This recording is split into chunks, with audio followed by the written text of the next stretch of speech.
Hello everyone, welcome to my channel. I'm Jelly, and today I'm going to show you how I made Nezuko and Zenitsu from the anime Demon Slayer in Animal Crossing New Horizons.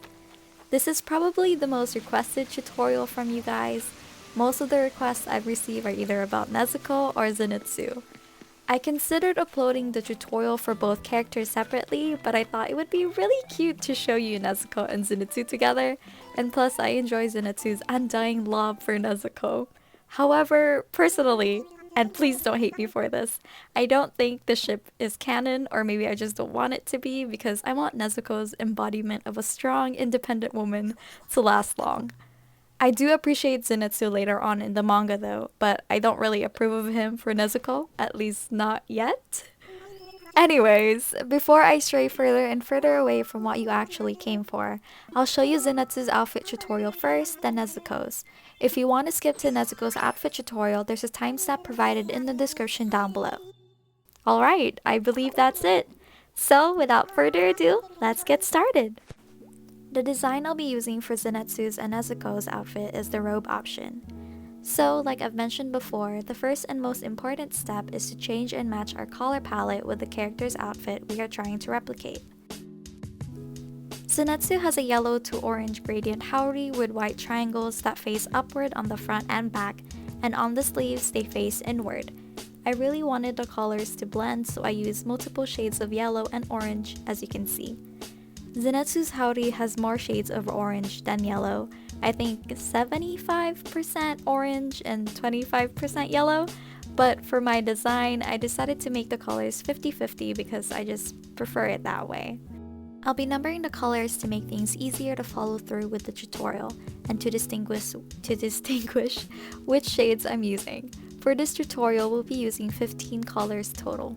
Okay, now that we got our palette ready, I first colored the entire outfit with color 11, then used color 10 to make the haori. Since Zenitsu's haori is gradient, I used the first and darkest color of orange in our palette with the second or middle-sized brush, then gradually used the rest of the colors in order. In the middle section, just below the middle line, using the smallest brush, I colored one line using color number 7. Moving on, I started making the collar using shades 15 and 14, and I used the same colors for the buttons. For the belt, I used colors 13, 14, and 15. I'm sorry in advance to those that are following the tutorial. I made a few changes to Zenitsu's outfit throughout this video, but they are small changes, so it won't be that much of a hassle. Hopefully. And on to the patterns. Using color 15, I started making the triangles. The triangles are 3 squares apart and I skipped one line above. I usually like to design outfits or patterns that have order or that are repetitive, such as Tanjiro's and Gyu's, because it's easier to show the steps and it's faster to make the design. That's why I had a really tough time making Shinobu's outfit because the patterns on her haori have different shapes and sizes. And as much as I want to perfectly replicate her in Animal Crossing, it's kind of impossible with my skills and patience. I just really want my designs to look organized and perfect. You can probably tell what my zodiac sign is from all that talk.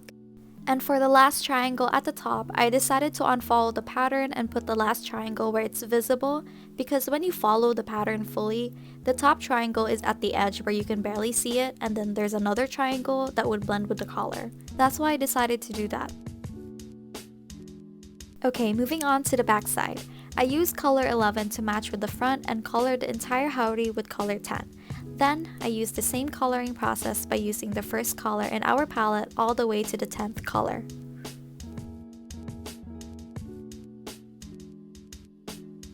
Since the backside is wider and has more space, I left 2 squares above the first row of triangles, left 4 squares in between each triangles, then skipped one line for each row.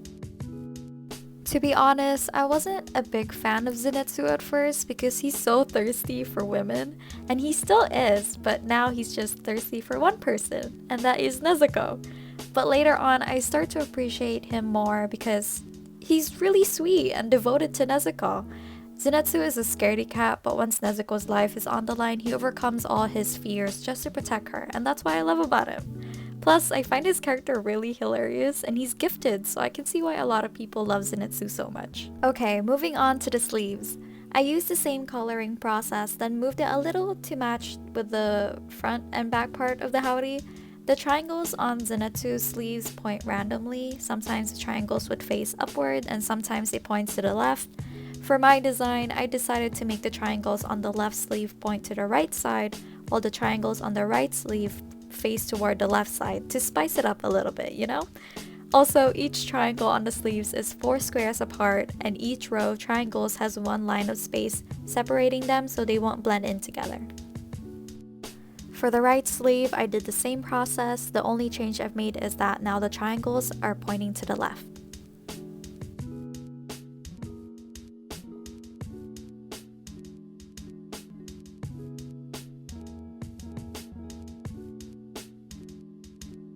Here, I went back to the front and added dimension to the design using color number 12. I used this process in making Giyu's outfit and I really loved it, so I decided to use the design onto Zenitsu's. I'm planning on going back to Tanjiro's outfit and adding the same design because it's really nice and fresh, you know?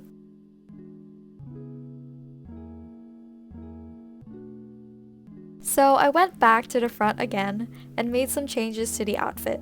You don't have to do this, I'm just kind of a perfectionist. If something is off, even if it's just a little bit, it bothers me so much. But looking at the clip, the outfit was already okay, so you don't have to make that extra step if you don't want to. Anyways, here is the finished look. And here is the code. Okay, moving on to Nezuko's outfit tutorial.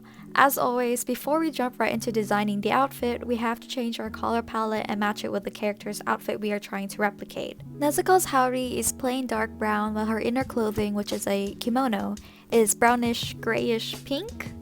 Her obi, which is the checkered pattern cloth around her waist, is red and white. Her obijime, which is a string that holds the obi together, is orange, and I'm not entirely sure about the green part of Nezuko's outfit, but I added that as well for this design. So Nezuko's kimono has a flower-like, star-like pattern, and I tried replicating it, but it would start to blend, so I came up with my own design, and fingers crossed you guys will like it. Okay, so now that we got our palette ready, the first step is to make the haori using color number 7. For those that are following the tutorial, I made a few changes to the haori, so don't pause the video just yet.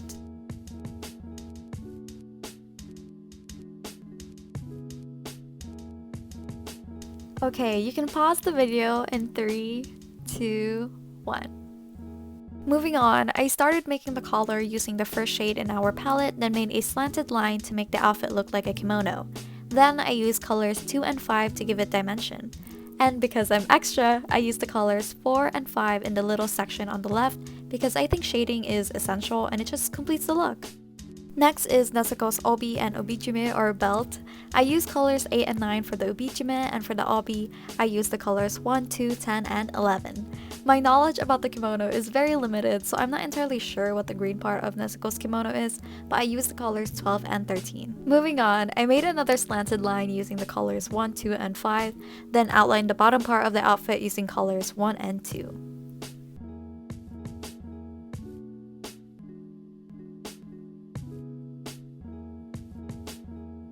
Then, using color number 4, I started making the patterns. I was actually hesitant to show the design I came up with because the pattern I've made doesn't look exactly like Nezuko's, and with so many of you requesting for Nezuko's outfit, I didn't want to let you guys down. Okay, for the last 2 rows of the pattern, instead of using the same color, I used color number 5, and for the last row, I used color number 6 to make that gradient effect, which is similar to Zenitsu's. Okay, back to my story. When I tried making the exact pattern of Nezuko's kimono like I mentioned at the beginning of this tutorial, the lines would start to blend and it just wouldn't turn out how I wanted it to look. I started off with different alternative designs for Nezuko's outfit and I settled with this one. Although the patterns don't look exactly the same, I'm pretty happy with this design and I'm really hoping you are all happy with it too. Also, I changed the color of one of the slanted lines at the bottom using color number 6. It doesn't really make a huge difference, but I did it anyways. For the sleeves, I used color number 7. For the back part, I used the same process. I used color number 7 for the haori. For the base color of the kimono, I used color number 3, then outlined the outfit using colors 1 and 2. For the first row of our pattern, I used color number 6. Wait, no. Color number 4. For the second row, I use color number 5, and for the last row, I use color number 6.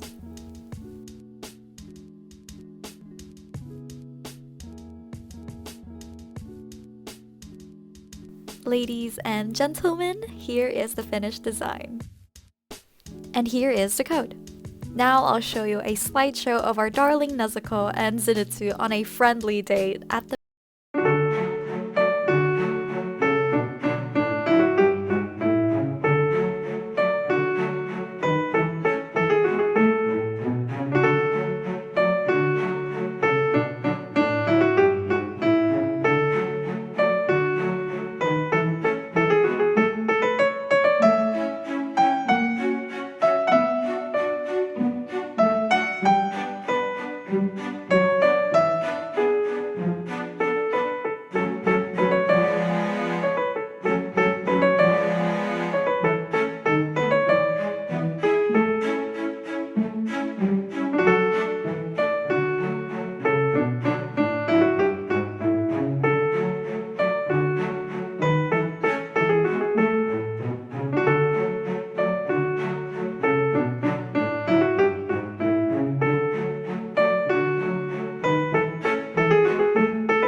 And that's it for today. I hope you enjoyed watching this really long video, and I hope it was helpful. And thank you guys so much for 1K subscribers. I can't believe how much this channel has grown in such a small amount of time, and I couldn't have done it without you guys. So thank you so much. Okay, that's it for today. Thank you for watching, and I'll see you in the next video. Bye! Is this my outro? Yes, this is my outro. Welcome to my outro! Bum, bum, ba, da, da, da, da, da, da, da, da, da, da, da, da, da, da, da.